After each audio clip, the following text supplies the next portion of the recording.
கோவை வெள்ளியங்கிரி மலையில் 10 டன் நெகிழி குப்பை அகற்றம். வன உயிர் பாதுகாப்புக்கு உளவார பணியாளர்கள் வேண்டுகோள். தென்கைலாயமாக போற்றப்படும் கோவை வெள்ளியங்கிரி மலைப்பகுதியில் பக்தர்கள் வீசி சென்ற நெகிழி பைகள், பாட்டில்கள், கண்ணாடிகள், காலணிகள், ஆடைகள் உள்ளிட்ட சுமார் 10 டன் நெகிழி கழிவுகள் கடந்த 18 வாரங்களாக சமூக ஆர்வலர்களால் சேகரிக்கப்பட்டன. பூண்டி வெள்ளியங்கிரி ஆண்டவர் ஆலய நிர்வாக தலைவர் மற்றும் ஸ்ரீதேவி டெக்ஸ்டைல்ஸ் உரிமையாளர் சிவகணேஷ் தலைமையில் வனத்துறை அனுமதியுடன் வாரந்தோறும் ஞாயிற்றுக்கிழமைகளில் 60 80 பேர் சேர்ந்து இந்த பணியை மேற்கொண்டனர். கரடுமுரடான ஏற்றமும் பாறை இடுக்குகளும் யானை, புலி, சிறுத்தை போன்ற ஆபத்தான விலங்குகள் வசிக்கும் பகுதியும் என கடின சூழலில் பல கிலோமீட்டர்கள் சுமந்து குப்பைகள் அடிவாரம் கொண்டு வரப்பட்டன.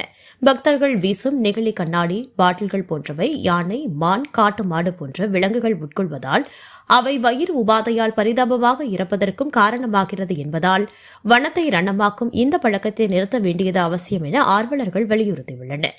மேலும் வனம் மனிதர்களுக்கே மட்டும் சொந்தமல்ல, பல்லுயிர்களின் வாழ்விடம். வனத்துக்குள் செல்லும் பக்தர்கள் நெகிழி பயன்படுத்துவதை தவிர்க்க வேண்டும். உணவு, தண்ணீர் எடுத்து செல்ல வேண்டிய நேரத்தில் குப்பைகளை கட்டாயம் தொட்டில்களில் போட வேண்டும் என சிவகணேஷ் தெரிவித்தார். மேலும் வனப்பகுதியில் கடை வைத்திருக்கும் வியாபாரிகள் நெகிழி பைகள் வழங்கக்கூடாது. வனத்துறை இதனை தீவிரமாக கண்காணிக்க வேண்டும். காடு அடுத்த தலைமுறைக்கும் அதன் இயல்பான வடிவில் சென்று சேர வேண்டும் என பொதுமக்கள் ஒத்துழைக்க வேண்டும் என அவர் கேட்டுக் கொண்டார். பணியில் ஈடுபட்ட சமூக ஆர்வலர்கள் அனைவருக்கும் வெள்ளியங்கிரி ஆண்டவர் புகைப்படம் மற்றும் நினைவு பரிசுகள் வழங்கி கௌரவிக்கப்பட்டது. வனம் ரணமாவது தடுக்கப்படும். பல்லுயிர் ஓம்புதல் என்ற பொறுப்பை பொதுமக்கள் ஏற்றுக்கொண்டால் மட்டுமே என ஆர்வலர்கள் வலியுறுத்தினார்கள்.